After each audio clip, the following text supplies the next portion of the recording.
Breaking news చూస్తున్నాం. ఇటు తిరుపతి జిల్లా నారాయణ వనంలో దారుణం చోటు చేసుకుంది. ఒకే రోజు కొన్ని గంటల్లోనే 5 మందిని బలి తీసుకుంది మృత్యు. ఇటు భార్య తల్లిని చంపేశాడు మోహన్. చంపేసిన తర్వాత మోహన్ స్కూల్లో ఉన్న తన కొడుకు అలాగే కూతుర్ని తీసుకొని బలవన్మరణానికి పాల్పడ్డాడు. తండ్రిని కాపాడబోయి ఆ కొడుకు కౌశిక్ అలాగే కూతురు హరిని వారిద్దరు కూడా తండ్రి మోహన్ని కాపాడడానికి ప్రయత్నం చేసి చనిపోయినట్టు తెలుస్తుంది. ఇటు మోహన్కి ఆర్థిక ఇబ్బందులు ఏమీ లేవు అంటున్నారు బామ్మర్ది. అలాగే సిమెంట్ షాప్ నిర్వహిస్తున్నాడు మోహన్. తన భార్య టైలర్ షాప్ని నడుపుతుంది. మరి భార్య భర్తల మధ్య ఏమైనా గొడవలు ఉన్నాయా? భార్య తల్లిని చున్నితోనే హత్య చేశాడంటున్నారు పోలీసులు. మిస్టరీగా మారింది ఈ ఘటన. ఒక్కసారిగా ఉలిక్కిపడ్డారు. నారాయణ వనం పోలీస్ స్టేషన్ పరిసర ప్రాంతాల్లో ఉన్న ప్రజలంతా కూడా షాకుకు గురయ్యారు. మనం ఆ రైట్ సైడ్ బాక్స్లో కనిపిస్తున్న ఫొటోస్లో చూడొచ్చు ఆ ఫ్యామిలీ ఎంత హ్యాపీగా ఉన్నారో. స్మాల్ ఫ్యామిలీ, హ్యాపీ ఫ్యామిలీ అని చెప్పొచ్చు. ఒక కొడుకు, ఒక కూతురు, అలాగే తన తల్లి కూడా తనతో పాటే ఉంది. మొత్తానికైతే వీళ్ళు 4, అలాగే తల్లి, మొత్తంగా 5. మొదటగా మోహన్ ఇటు తల్లిని అలాగే భార్యని వీరిద్దరిని చున్నీతో మరి చంపేశాడు. దాని తర్వాత స్కూల్లో ఉన్న పిల్లల్ని కూడా తీసుకొని ఒక రైల్వే ట్రాక్ మీదకి వెళ్ళి బలవన్మరణానికి పాల్పడ్డాడు.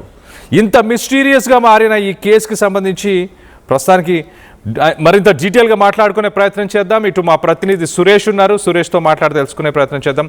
సురేష్, చెప్పండి, ఒక షాకింగ్ న్యూస్ అనుకోవాలి. ఇటు తల్లిని భార్యని ఇద్దరిని చున్నీతో చంపేసి పిల్లలను కూడా మరి రైల్వే ట్రాక్ మీద తీసుకెళ్లి బలవన్మరణానికి పాల్పడ్డాడు. మొత్తానికైతే ఎలాంటి ఆర్థిక ఇబ్బందులు లేవు అంటూ బామ్మర్ది చెప్తున్నాడు. ఆర్థిక ఇబ్బందులు లేకపోతే మరి ఇతర కారణాలు ఏమన్నా ప్రస్తుతానికి ఇన్వెస్టిగేషన్లు ఏమన్నా నిజాలు బయటకు వచ్చాయా?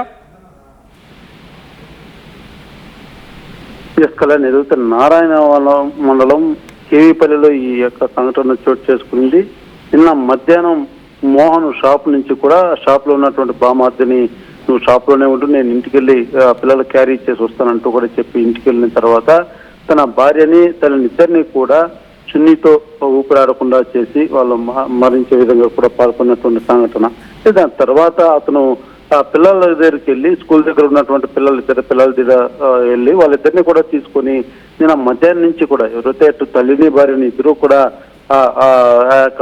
ఏదైతే వారిని ఊపిరాడుకొని చేసిన తర్వాత వారు మరణించేలా చేసిన తర్వాత పిల్లల దగ్గరికి వెళ్ళినటువంటి మోహన్ సాయంత్రం వరకు కూడా అనేక ప్రాంతాల్లో కూడా తిరుగులాడుతున్నట్టుగా తెలుస్తుంది. అయితే రాత్రి ఆ పిల్లల్ని తీసుకొని ట్రైన్ వస్తున్నటువంటి తరుణంలో ఆ బలవంతంగా ఆ పిల్లల్ని ఇద్దరిని కూడా ట్రైన్ కింద తోసేసినటువంటి పరిస్థితి. తర్వాత తాను కూడా బలమరణానికి పాల్పడినటువంటి పరిస్థితి. అయితే ప్రధానంగా మోహన్ సంబంధించి నిన్న ఉదయం ఈ సంఘటన ఏదైతే తల్లిని అటు భార్యని మరణానికి పాల్పడినటువంటి ఆ సంఘటన గురించి అప్పటికే పోలీసులు కొంత ఇతని మీద అనుమానం వ్యక్తం చేస్తూ పోలీసులు ముమ్మరంగా కూడా తనిఖీ చేస్తున్నటువంటి నేపథ్యంలోనే తను ఈ రకంగా పిల్లలు తీసుకొని సాయంత్రం వరకు కూడా ఎక్కడ కనపడకుండా పోవడం, నైట్ 8 గంటల ప్రాంతంలో పిల్లల్ని అదే రకంగా తను కూడా మరణానికి పాల్పడినటువంటి పరిస్థితి. అదే ప్రధానంగా మోహన్ సంబంధించి మాత్రం కొంత మెంటల్ డిజాస్టర్ ఉన్నట్టుగా కూడా తెలుస్తుంది. కొంత మానసికంగా కూడా అనేక రోజులుగా కొంత ఇబ్బంది పడుతున్నట్టుగా కూడా ఒక ప్రాథమిక సమాచారం అందుతుంది. అయితే పోలీసులు మాత్రం ఈ కేసు సంబంధించి పూర్తి స్థాయిలో దర్యాప్తు చేస్తున్నారు. నిజంగానే మోహన్ మానసిక స్థితి సరిగా లేకుండా ఈ రకంగా చేశాడా, లేకపోతే ఏంటి కారణం అన్నటువంటి కోణంలో మాత్రం పోలీసులు పూర్తి స్థాయిలో కేసును దర్యాప్తు చేపట్టారని చెప్పాలి. అయితే మోహన్ నిన్న గడిచిన వారం రోజులుగా కూడా ఏదో కొంత మనస్తాపానికి గురయ్యాడు. అది తీవ్ర స్థాయిలో కూడా మానసికంగా అతను కుంగిపోవడంతో ఈ రకంగా వ్యవహరించాడన్నది కూడా కొంత ఉన్నటువంటి చుట్టూ గ్రామస్తులంతా కూడా కొంత అనుమానం వ్యక్తం చేస్తున్నటువంటి పరిస్థితి ఉంది. గతం నుంచి అంటే అనేక రోజులుగా కూడా మానసిక స్థితి సరిగా లేనప్పటికీ కూడా ఇంతలాగా అతను బిహేవ్ చేసేవాడు కాదు. మరి నిన్న ఎందుకు ఈ రకంగా చేశాడన్నటువంటి ఒక అనుమానాలు మాత్రం ఒక తీవ్ర చర్చ సాగుతుందని చెప్పాలి. ఎందుకంటే ఒకే కుటుంబంలో మొత్తం 5 మంది ఈ రకంగా చనిపోవడం అనేది మాత్రం ఆ యొక్క గ్రామంలో కూడా తీవ్ర విషాదాన్ని నిలిపింది. కుటుంబ సభ్యులంతా కూడా ఆర్తనాదాలు నడుమ నిన్న గ్రామం మారుమోగిందని చెప్పాలి. అయితే వాళ్ళ బంధువులంతా కూడా ఒకటే తెలియజేస్తున్నారు, లేదు అతనికి మానసిక స్థితి ఉన్నప్పటికీ కూడా ఇంతటికి దారుణానికి ఒడిగట్టేటువంటి వాడు కాదు. అయితే ఏం జరిగిందన్నటువంటి అనుమానం మాత్రం వ్యక్తం చేస్తున్నారు. దీనికి సంబంధించి పోలీసులు మాత్రం పూర్తి స్థాయిలో అసలు మోహన్కి మానసిక స్థితి ఏంటి, ఏ కండిషన్ నిజంగా అతను ట్రీట్మెంట్ తీసుకుంటున్నాడా, లేకపోతే ఇంకేదైనా మనస్తాపాలు చెంది ఈ రకంగా ఈ ఘటనకు ఒడిగట్టాడు అన్నటువంటి కోణంలో మాత్రం పోలీసులు దర్యాప్తు చేస్తున్నారు. కళ్యాణ్, అయితే సురేష్, ఉదయం సమయంలో అంటే మార్నింగ్ ఇటు తల్లిని అలాగే భార్యని ఇద్దరిని ఇంట్లోనే తను చున్నితో వాళ్ళిద్దరిని చంపేశాడా? దాని తర్వాత సాయంత్రం మరి మధ్యాహ్నమా సాయంత్రం పిల్లలు ఉన్న స్కూల్కి, అంటే వాళ్ళు రెసిడెన్షియల్ స్కూల్లో ఉన్నారా లేకపోతే వాళ్ళు ఒక డే స్కాలర్ స్కూల్లోనే ఉన్నారా? మొత్తానికి పిల్లల్ని ఎప్పుడు తీసుకొచ్చే ప్రయత్నం చేశాడు స్కూల్కి వెళ్ళి? కళ్యాణ్, మొదటగా మోహన్ నిన్న అంటే ఒక ఉదయం 11 ఆ ప్రాంతంలో 10:30-11 గంటల ప్రాంతంలో తనకు ఒక సిమెంట్ షాప్ ఒకటి ఉంది. ఆ షాప్ లో ఉంటాడు. అయితే షాప్ లో ఉన్నటువంటి అతను 11 గంటల టైంలో ఆ షాప్ లో తన బామర్దిని వచ్చి నేను పిల్లల క్యారీ వాళ్ళని అతని బామర్తో ఆ మాటలు నమ్మగలిపి చెప్పి అక్కడి నుంచి నేరుగా ఇంటికి వెళ్ళిన తర్వాత చున్నీతో భార్యని అదే రకంగా తల్లిని ఇద్దరిని కూడా పూర్తిగా మెడ చుట్టూ అంటే ఊపిరి ఆడకుండా చేసినటువంటి పరిస్థితి. ఆ రకంగా వాళ్ళిద్దరిని కూడా చంపినట్టుగా కూడా తెలుస్తుంది. ఆ తర్వాత అతను పరారయ్యాడు. ఎక్కడ పోయాడో తెలీదు. సమాచారాన్ని చుట్టుపక్కల వారు సమాచారాన్ని పోలీసులకు తెలియజేశారు. పోలీసులు వచ్చి అనుమానంగా వ్యక్తం చేసినటువంటి పరిస్థితి ఉంది. ఆ తర్వాత సాయంత్రం అంటే మధ్యాహ్నం పిల్లల దగ్గరికి వెళ్ళి వాళ్ళని మన ఇంటికి వెళ్దాం రా అంటూ కూడా వాళ్ళ పిల్లలు ప్రైవేట్ స్కూల్లో చదువుతున్నారు. ఇద్దరిని కూడా స్కూల్ నుంచి తీసుకొని వచ్చాడు. అంటే ఎక్కడెక్కడ వెళ్ళాడు అనేది మాత్రం పూర్తిగా సమాచారం తెలియరాలేదు. అంటే 11 గంటల ఏదైతే ఇంట్లో ఆ సంఘటన జరిగిన తర్వాత 12 గంటల ప్రాంతంలో నుంచి కూడా నైట్ 8:30-9 గంటల ప్రాంతం వరకు కూడా ఎక్కడా కంటి కనబడినటువంటి పరిస్థితి. పోలీసులు కూడా ముమ్మరంగా అనుమానం అప్పటికే వ్యక్తం చేస్తూ అతని కోసం గాలించినటువంటి పరిస్థితి ఉంది. స్కూల్కి వెళ్తే పిల్లలు తీసుకెళ్లారు, వాళ్ళ నాన్న వచ్చి తీసుకెళ్లారు అని కూడా స్కూల్ యజమాని తెలియజేసినటువంటి నేపథ్యంలో ఎక్కడ తీసుకోపోయాడు అన్నది కూడా అప్పటికే బంధువుల్లో కూడా ఒక ఇంత భయాందోళన మొదలైందని చెప్పాలి. అయితే ఒక్కసారిగా రాత్రి 9 గంటల ప్రాంతంలో ఒక చెన్నై నుంచి ఇటు తిరుపతి వస్తున్నటువంటి ట్రైన్ వస్తున్నటువంటి తరుణంలో ఆ ఇద్దరు పిల్లలను కూడా బలవంతంగా ఆ ట్రైన్ కింద తోసి తర్వాత తాను కూడా బలస్మరణాన్ని పాల్పడినటువంటి పరిస్థితి.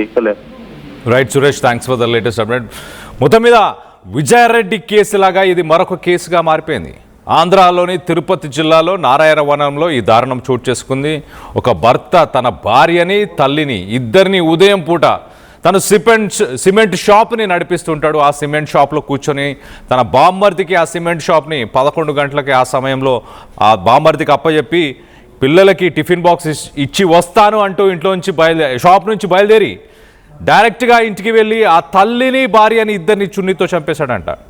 దాని తర్వాత మధ్యాహ్నం నుంచి సాయంత్రం మధ్యలో సమయంలో ఆ టైంలో ఈవినింగ్ ఆ సమయంలో ఇటు స్కూల్కి వెళ్ళి పిల్లలు చదువుకునే స్కూల్ నుంచి ఆ పిల్లల్ని కూడా అక్కడి నుంచి తీసుకొచ్చి రాత్రి 8 గంటల సమయం దాకా ఇటు బయటనే పలు రకాల డిఫరెంట్ లొకేషన్స్లో ఆ పిల్లలతో పాటు విజయారెడ్డి కేసులో కూడా ఇదే జరిగింది. హాస్టల్స్కి వెళ్ళి పిల్లల్ని తీసుకొని బయటికి వచ్చి కొంత డిసైడ్ అయ్యడానికి ట్రైన్ తీసుకొని చర్లపల్లి రైల్వే స్టేషన్కి వెళ్ళింది. అలాగే ఇక్కడ కూడా తండ్రి మోహన్ ఆ పిల్లలిద్దరిని సాయంత్రమే బయటికి తీసుకొచ్చినా కూడా కొంత సమయం తీసుకొని సాయంత్రం 8 గంటల సమయానికి ఒక రైల్వే ట్రాక్ దగ్గరికి చేరుకొని ఇటు తిరుపతి నుంచి వస్తున్న ఒక ట్రైన్కి ఎదురుగా తన పిల్లలతో పాటు మరణానికి పాల్పడ్డాడు.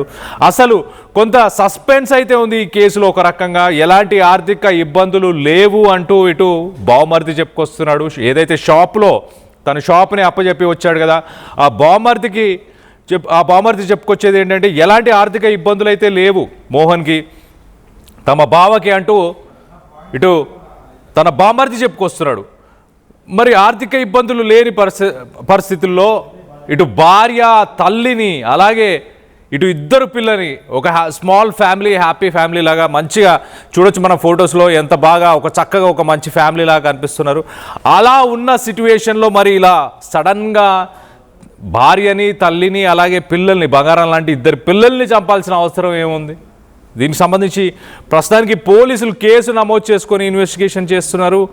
ఒక వారం 10 రోజులు కొంత మానసిక వేదనతో ఇటు మోహన్ ఉన్నట్టు చెప్పుకొస్తున్నారు ప్రాథమిక విచారణలో. కానీ ఎంత మానసిక వేదన ఉన్నా కానీ ఇటు ఇద్దరు పిల్లలని, తల్లిని అలాగే భార్యని వీరందరినీ కూడా మరి మరణానికి ఇద్దరు పిల్లల్ని తీసుకొని వెళ్ళడం, ఇటు భార్య తల్లిని దగ్గరుండి తానే చున్నితో వాళ్ళ గొంతుని నొక్కేసి చంపేయడం, ఇదంతా ఇంత ఘోరంగా ఎవరైనా రియాక్ట్ అవుతారా? సొంత పిల్లల్నే చంపుకునే అంతగా ఎవరైనా మానసిక వేదన అనుభవిస్తారా? దానికి కారణాలు ఏమై ఉండొచ్చు?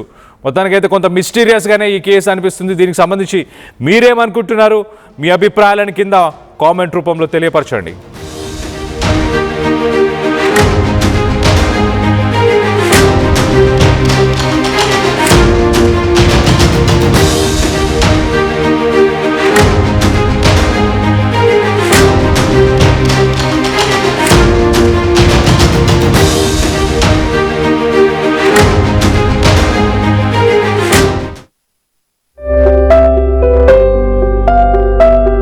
చిన్న చిన్న ఆనందాలు 35 ఏళ్లుగా నా జీవితంలో లేవు. 35 ఏళ్లుగా నేను డైపర్లలో బ్రతికాను. 6 సెంటీమీటర్ల ఫిస్టులా నా మూత్రాశయంలో లీకు కారణమైంది. ఎవరూ నాకు సహాయం చేయలేకపోయారు. AINUలో వైద్యులను కలిసే వరకు. అక్కడ వారు రోబోటిక్ శస్త్రచికిత్సతో నాకు పరిష్కారం ఇచ్చారు. వారు నా ఆత్మవిశ్వాసాన్ని కూడా తిరిగిచ్చారు.